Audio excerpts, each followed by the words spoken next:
Wow. Correct, correct. Yeah. It's just beyond imagination sometimes, like, Exactly. yeah. Vishal is talking from a data point of view, but I think most hackers, it's quite difficult to identify even from a data perspective. Right. Genius folks. And these guys would make the perfect QAs. Like they should become a QA.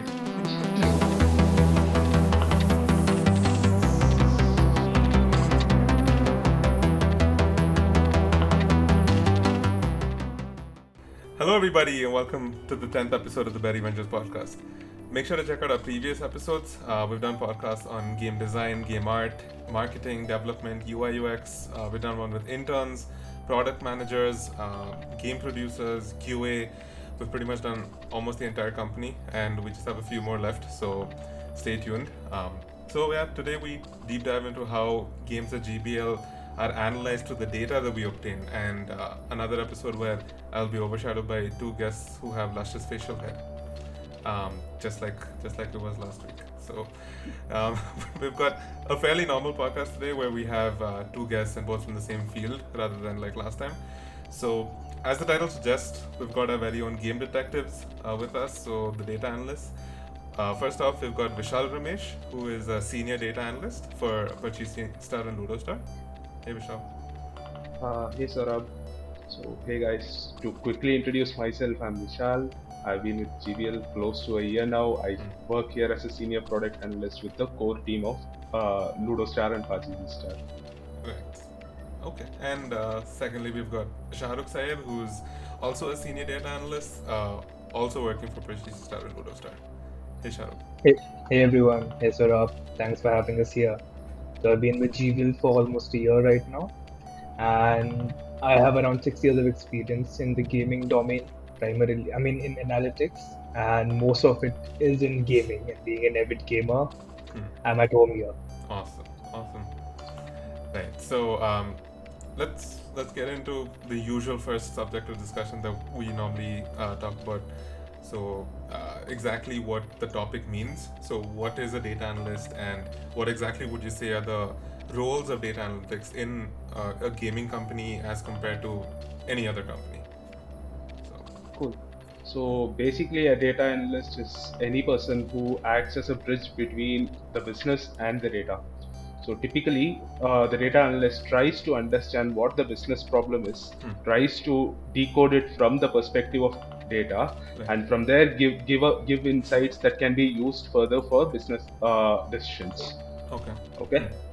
While talking about the role of analytics in a gaming studio as compared to any other industry, it's more like in a gaming studio, the analysis is focused more on the user base. Okay. Whereas when we take any other industry like e-commerce or supply chain, the focus would be distributed. It won't be solely focused on the user base. It will be distributed between the user base, whatever supply chain that they have, whatever Right. logistics that's happening, and all that. Right. So when it comes to a gaming studio, the focus is user base since we have a direct contact with them through the Right. app. Makes sense.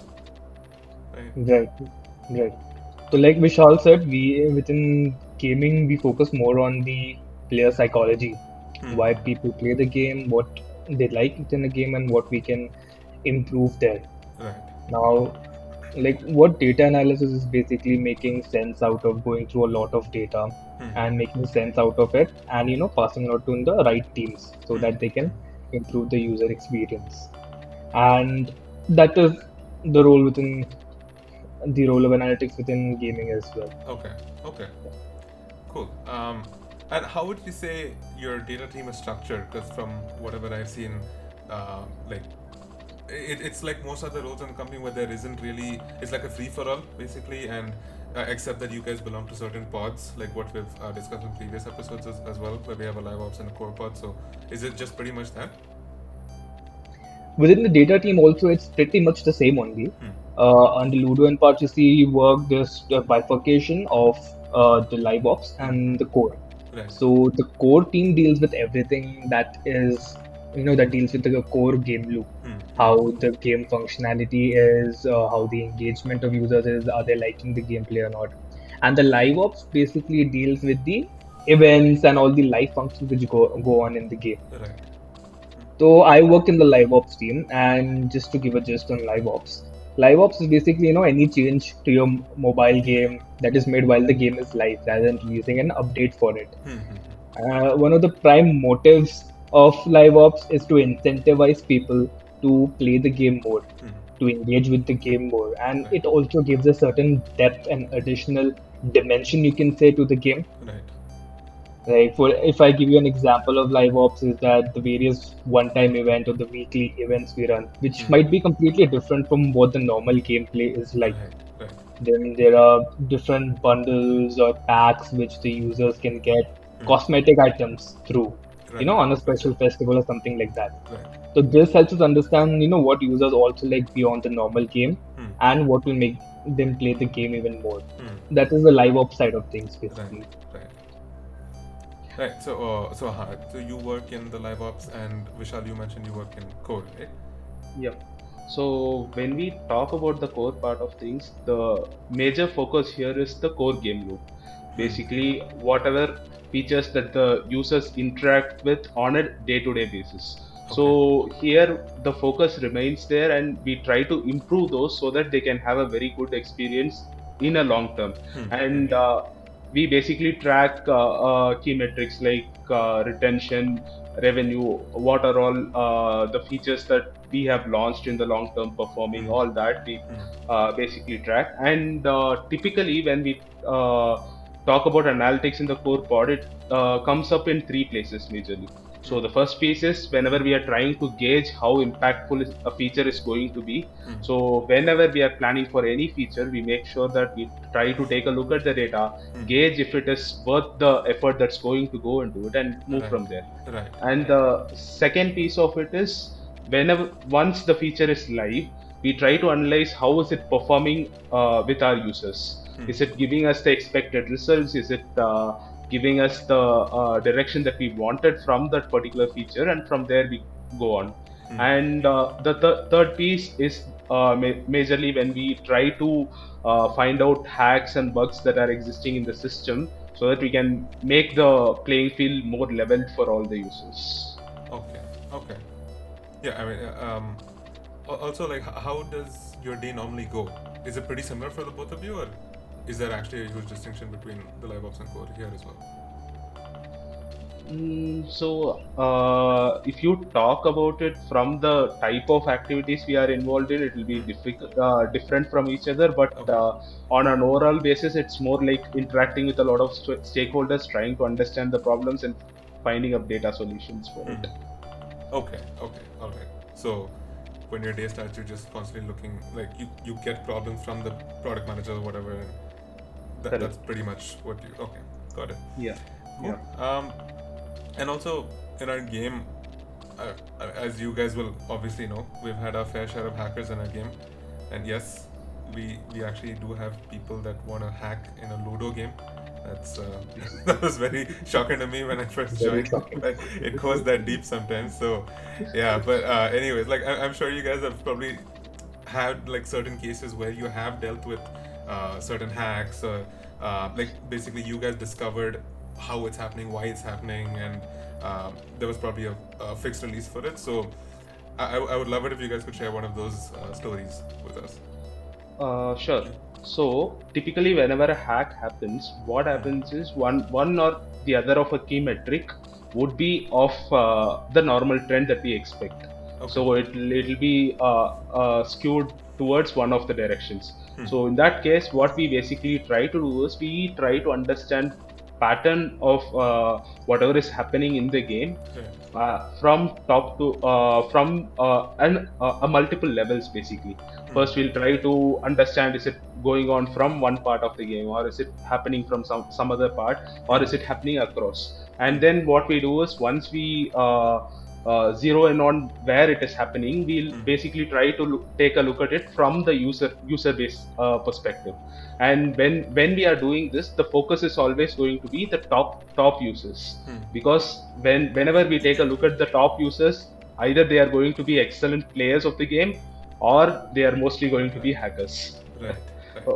Okay, so what we do is in this segment we try to look for anomalous behaviors or activities that are happening while they are using the app and playing the game. Right. So from there we'll figure out what's going on, and from there we'll release a fix. So to give an example of one such hacks that happened. So one fine day, what we saw was that there were some users who were able to generate gold out of nowhere in the system. Gold is basically our in-game currency, Right. and this is supposed to be earned while playing the games only.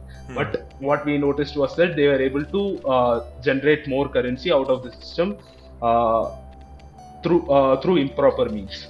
So Okay. what we did was we basically did a basic sense check. We took the gold coin balance for any user at the end of the day. So typically how the it works is that whatever balance you start with at the beginning of your day, that added with all the activities that you do through the day should Right. result in the final goal that you have in your system. Right. So wherever there was a mismatch, from there we took off, we tried to identify their gaming patterns, and from there we figured out what bug was happening. And Basically, yeah, that's like a huge wormhole that you have to get into where you just, I mean, correct, it's one step after another, after another, after another, after figuring out data for each. correct, God, yeah. That's, correct. And that's a very while tedious process. while dealing with hackers, even we become a lot astonished by the amount of effort they put into Right. to generate that particular hack. Exactly. And like, I mean, like maybe not even in our game, like in some other games as well that I've seen, like, I don't know how these people even figure out how to do that hack. Like, it's some crazy methods that these guys try out, and it's like, wow. Correct, Like, correct. yeah. It's just beyond imagination sometimes, like Exactly. Exactly. Yeah, Vishal is talking from a data point of view, but I think most hackers, it's quite difficult to identify even from a data perspective. Right, right. Genius folks.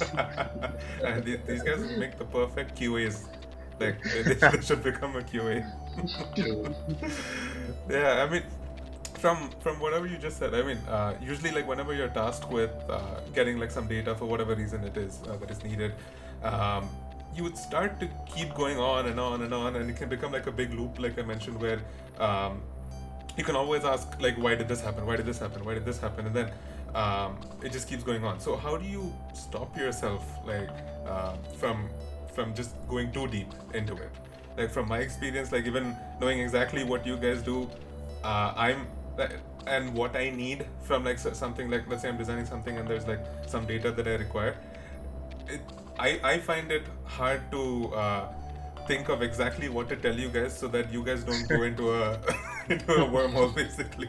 So I need to specifically figure out what to tell you to get the data exactly for that, Correct. and that also makes my head explode sometimes. So I can't Right. imagine what it's for you guys.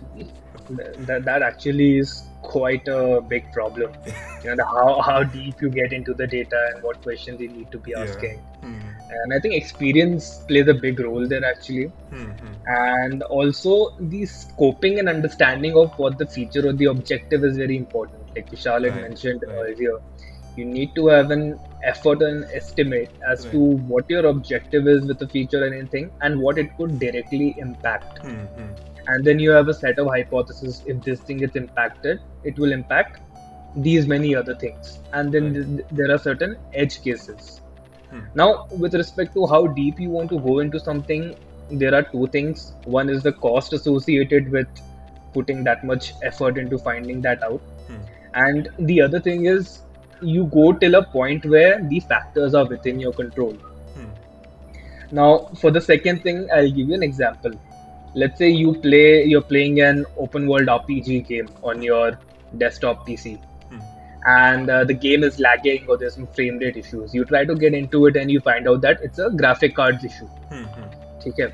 Now you can fix the graphic card. You can get a new graphic card, and that ends for you there. But then if you can also ask that why is the graphic card not supporting this Right, game? exactly. Right, but then that is not under your control. That factor is not within your control. Yeah. If I mean, you as a consumer, that is where your search ends. If it was a graphic card developer, they'll definitely ask that question and probably get even more deeper. Right. And the other aspect to is it's quite similar with this, the factors you can control. Hmm. Right. If you get to a point when you keep on asking why and the answer comes, like for example, if you let's say the users are decreasing Hmm. and it comes down to a particular country, the users are decreasing, Hmm. and then we see that within the our campaigns and everything are running properly, Hmm. but still the users are decreasing. So there might be some other external factor affecting this country folks, and Right. that is something beyond our control, and Right. there's no point even going that deep. Right. Right. Makes sense. Yeah, I know you can't figure out everything basically. Yeah. True, true, Yeah. right. Yeah. Right. And like in recent episodes, most notably the product manager one, we talked about the difference of like in the many roles that we have, because there are a lot of roles that are similar to what a product manager does, but that also comes up because product managers come from a lot of these positions, like designers, product analysts, blah blah. So, um, what is the comparison that you would say between a data analyst and a product manager? Because the product manager can also do, like, can also pull data for certain stuff, but is it just that they focus on multiple different things, like know a little bit of everything, whereas you guys would be full on data, and that's what you guys focus on mainly? Yeah, correct, Saurabh. So that is the gist of the difference that you are looking at when you compare a product manager and a product analyst. Okay. So basically, the common point for both the product analyst and the product manager is coming up with better feature ideas that can help us improve the game. Okay. And while the product manager has a more holistic view and leans a little bit towards whatever the customer expects, Uh-huh. a data analyst would be having an idea from the perspective of data. It can Okay. be more theoretical and can give a theoretical direction, basically, not that could gauge the experience of users. Okay. Hmm. So I think that marks the basic demarcation. Like these two are like two parallel verticals that come together for some part of it, and the rest is very different. Right, right. And I mean, I've also heard some people comparing game designers and data analysts, which I wouldn't say really is like true. Like basically, I mean personally, I've come across certain scenarios where you guys have done some analysis on a feature or something that was created, or a feature that was like enhanced or changed or whatever, and once you guys have come up with the data, you have an understanding of how that feature works, and you'd be able to provide possible solutions, possible ideas as to how to fix that feature. But the game designer would obviously be the one implementing that and fleshing it out to be balanced perfectly. But um, yeah, so is that something that's, and maybe Shahrukh could answer this because you've been in a gaming company before, where is that something specific to our company, or is that in general where a data analyst can provide these kind of insights and ideas based on the insights that they've gotten on something that the Yeah, I game think designers made? you have it right, Saurabh. Hmm. Uh, so if we talk about an analyst is someone who plays around with data, numbers, and then Hmm.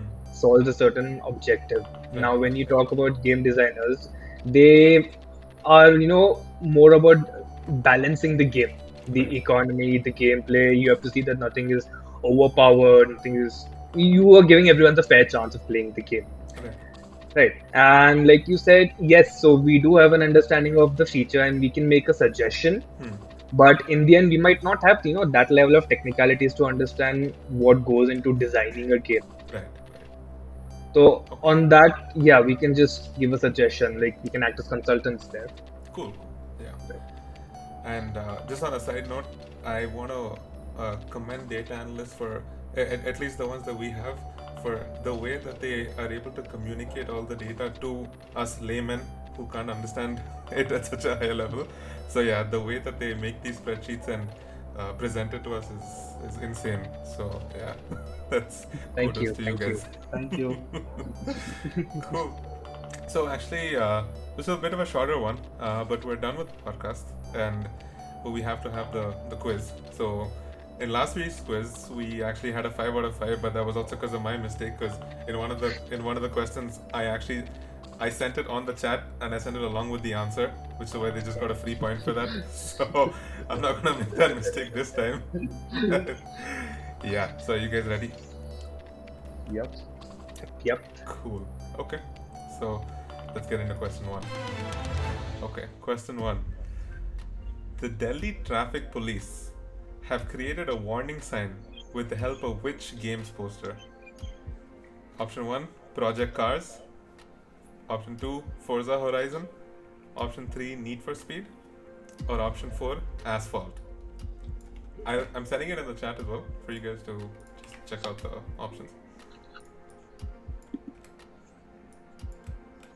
Wow. Yeah. Any I'm idea? I'm trying to understand what game would Delhi Police like the most. So do you guys remember where in one of our previous discussions we mentioned that some stuff might be taken from the Slack random channel? This is Right. this is one of those Okay. questions. Okay. Just to see if you guys are paying attention. Yeah, I would go with Need for Speed here. +1 on that. Yeah?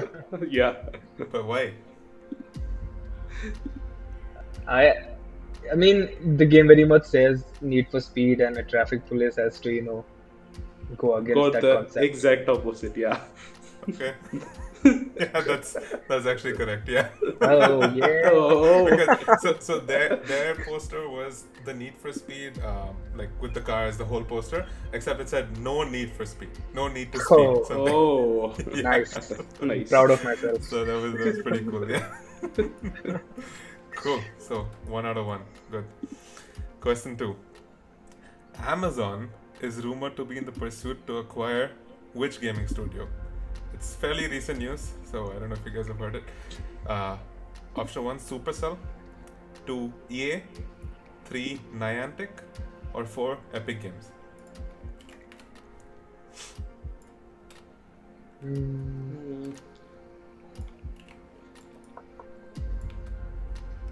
What do you think? What do you...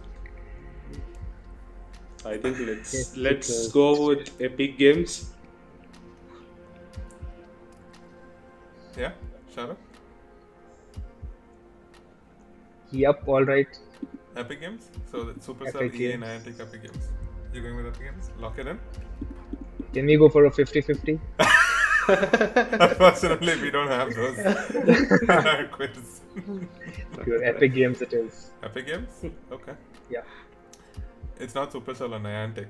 I feel those are too small for them. And it's not Epic Games. It's actually EA. Oh, seriously? Yeah. Oh. Yeah. Oh. Don't know that. Whoa. But you have round of applause enabled. What the Do you hell? want to open it? Is this Amazon? No, that's my Alexa. I don't know why it came up. Okay. Anyways, question 3. What was the first handheld console to use an optical disc format? 1, PSP. 2, Game Boy Advance SP. 3, Game Boy Color. Or 4, Steam Deck. It's not Steam Deck for sure.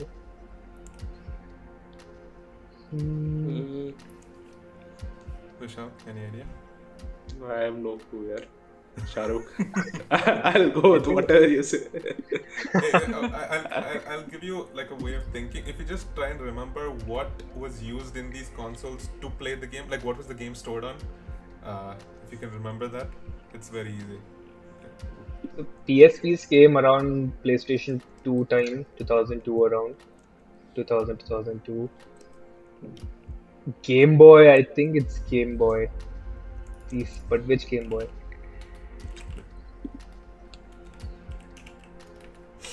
Let's go with Game Boy Advance SP. Yeah? Game Boy Advance SP. Do you remember how the Game Boy Advance SP games used to look like? Like what they would come in? No, I have no experience of Game Boy. No? Okay. So they used to actually come in cartridges. Do you remember? Oh. Like it used to look like a house Yeah, sort yeah, of yeah, shape. yeah. Right, right, right, right. So So those had chips inside of them, so it wasn't an optical Yeah. disc. So it's Game Boy PSP. Color was the same. Steam Deck obviously not. It's PSP. PSP had those small, tiny mini discs with like a Right, cover right, around right. it. Yeah. Hmm. So yeah. I had a PSP, but I thought people had already done it before. Wow. Okay. Oh, dude, that's sad. You had the console and you didn't know it. Okay. Cool. Okay, question 4. In mid-April 2011, this is kind of up your alley. That's why I tried to get like a data question. So, in mid-April 2011, which was the online gaming service where there was a huge hack in data, basically, which caused the service to not be functional for several weeks? 1, Xbox Live. 2, PSN, which is PlayStation Network. 3, Nintendo Online. Or 4, Club Penguin. I think this is PSN. PSN? Yeah. You have, Yes, any, with you have any recollection of this? Yeah, I remember reading something like this. Sony had a huge hack back then. For a couple of times it happened. Right. Okay. Yeah, I mean, this was, I felt this was an easy one. Yeah, it was PSN. Yeah, I forgot the group's name, but they called themselves something, and yeah, I mean, they hacked it just to prove that they could, and they leaked a lot of information, a lot of credit card information stuff got leaked. That was crazy. Yeah, and I mean, I had a PS3 or something back then, and yeah, I couldn't play for weeks. It sucked.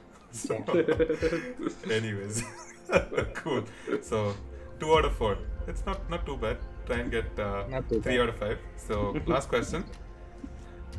I hope you guys know Pokemon, because which of these is a 3rd generation starter Pokemon? A. Charmander, B. Mudkip, C. Piplup, or 4. Chikorita.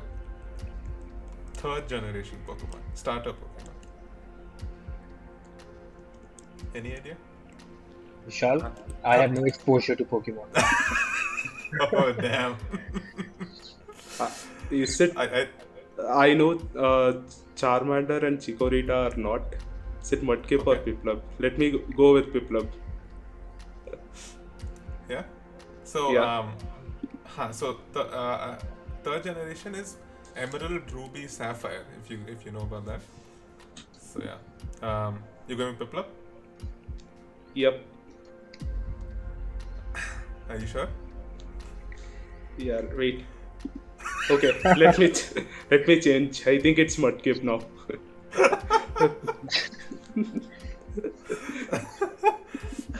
Yeah. So it's not Charmander because he was Gen 1, Generation 1. Chikorita was Generation 2. Yeah. Piplup Was Gen Generation 4. 4. Yeah. Okay. And Mudkip was Generation 3. Nice. So cool. Yeah. I Cool. probably gave that one to you, but whatever. Nice one, Vishal. Awesome. So 3 out of 5. Not bad. Okay. Cool. So Cool.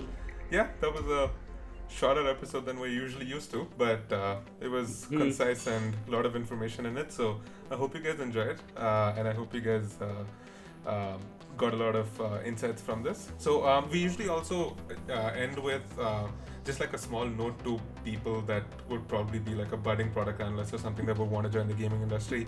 Maybe just a few lines that you guys could let them know about the job, about what they need, like what they would be expecting. So analysis is basically it's twofold. One is you understand the business side of things, and then you build upon your technical skills. So anyone who wants to get into the field of analytics has to develop these two things. First, on the technical side, how do you process a lot of data?